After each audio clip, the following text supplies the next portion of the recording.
Voilà un débat qui refait surface. Les GSM, Wi-Fi et autres antennes sont néfastes pour la santé. C'est une étude de l'UCL publiée dans le journal Le Soir qui l'affirme. Une série de tests ont été réalisés sur des rats et les résultats sont inquiétants. Benoît Dutot, Steve Daman. Pendant 18 mois, Dirk Adam, un étudiant doctorant du professeur Van der Worst, a exposé 3 groupes de rats à des radiations électromagnétiques. Un 4e groupe n'a pas subi d'exposition. Et les résultats sont étonnants, voire inquiétants. On constate une mortalité 2 fois plus importante chez les rats exposés aux radiations équivalentes à celles d'un GSM. Parmi les rats exposés, 19 ont été disséqués, 18 présentent des tumeurs. Ceci est une photo qui a été prise sur un rat décédé donc, avec une tumeur cervicale. On voit qu'elle est extrêmement importante. À ce stade, cela ne permet pas de dire ou de voir si cette tumeur est bénigne ou cancéreuse. Un résultat principal de cette étude-ci sur animal ouvre une porte sur une question qui se pose à propos de l'homme. L'exposition prolongée, même à faible niveau, au type d'onde auquel nous sommes soumis aujourd'hui, est-il susceptible de produire un vieillissement prématuré? Et comment, bien entendu? Ça, c'est une question neuve. L'explosion des ventes de GSM étant relativement récente, l'OMS préconise d'attendre 2015 pour évaluer l'impact des ondes électromagnétiques sur l'être humain. Je trouve personnellement qu'on manque grandement de prudence dans le fait qu'aujourd'hui, on soumet les populations de façon systématiquement croissante à donc des niveaux de plus en plus élevés d'exposition à ce type d'ondes électromagnétiques. En attendant l'instauration éventuelle de normes plus sévères, il vaut donc mieux tenter de se prémunir, changer par exemple régulièrement le GSM d'oreille et attendre que le correspondant décroche avant d'approcher l'appareil du visage. Scientifiques français lancent un appel à la vigilance. Ils s'inquiètent de l'utilisation des téléphones portables. Il n'y a pas de preuve formelle de la nocivité des GSM, mais un risque existe selon ces scientifiques. Le portable ou les ondes comme le Wi-Fi pourraient favoriser l'apparition de cancers très exposés. Les jeunes de moins de 12 ans, Nadia Salmi et Dominique Chocart, ont rencontré un bio-ingénieur belge. Ils partagent l'avis des Français. Comme beaucoup au début, il était sceptique. Mais après lecture et analyse de différentes études sur les dangers du téléphone portable, l'avis de ce bio-ingénieur s'est forgé. Selon Jean-Luc Guillemot, les risques pour la santé sont réellement multiples.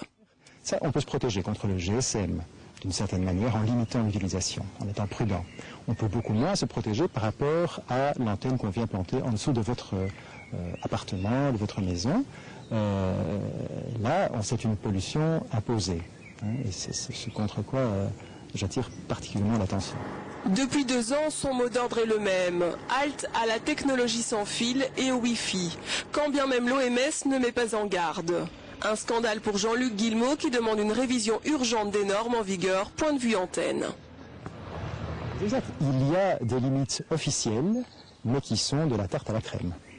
Et j'appelle n'importe quel ministre responsable, ministre de la Santé, à ce qu'il prenne le devant de la scène et qu'il montre que ces normes sont acceptables en s'exposant lui-même. Ce serait une merveilleuse démonstration. En Belgique, c'est la norme de 20 volts par mètre qui est appliquée, soit moitié moins que celle préconisée par l'OMS, jugée laxiste par de nombreux scientifiques. Dans ce laboratoire du CNRS, chercheurs et industriels de la téléphonie mobile travaillent main dans la main. Ils mènent des expériences sur les effets des micro-ondes. Alors, qu'est-ce qu'on démontre là avec cette expérience? Nous sommes en train d'étudier actuellement l'effet des micro-ondes sur un modèle animal de sclérose en plaques. Donc les animaux sont exposés pendant 2 heures par jour, pendant 21 jours, dans une fusée avec une exposition tête seule. Donc vous avez ici cette boucle qui permet d'émettre des micro-ondes au niveau de la tête des animaux. Les expériences ici sont commanditées par des grands groupes, comme Bouygues ou France Télécom. Problème, elles ne prennent pas en compte les très basses fréquences émises par les téléphones portables.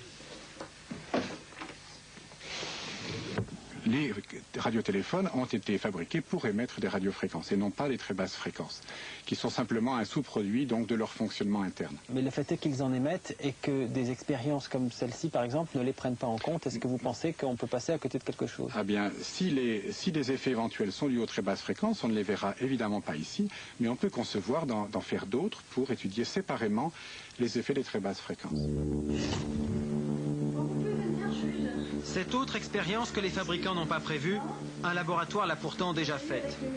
Nous sommes à l'université de Montpellier, dans le service du professeur Bastide.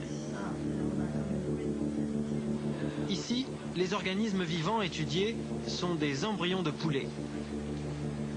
Ils ont été soumis aux radiations d'un téléphone portable en communication permanente 24 heures sur 24, et ce, pendant toute la durée de la vie embryonnaire, 23 jours. Les résultats sont éloquents. Ce sont des embryons de poulet conservés dans un fixateur après exposition au téléphone portable et décédés entre 3 et 15 jours de vie embryonnaire. Comment on peut être sûr qu'ils sont morts à cause du téléphone portable? Tout simplement parce que le taux de mortalité dans le lot exposé, qui est d'environ 60%, est 6 fois supérieur à celui obtenu dans le lot exposé, qui est de 10% à peu près. Ainsi, 6 embryons sur 10 sont morts après avoir été exposés au portable. Dans une deuxième phase de l'expérience, les chercheurs ont installé une grille qui arrête les micro-ondes et ne laisse passer que les très basses fréquences. Le but, mesurer l'effet de ces fréquences dont on a toujours pensé jusqu'à présent qu'elles étaient inoffensives parce que de très faible intensité. Les résultats surprennent.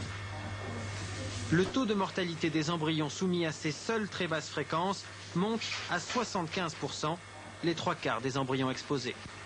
Voici le dispositif, le téléphone est donc au-dessus des œufs. Les œufs qui vont mourir vont être identifiés par des carrés noirs.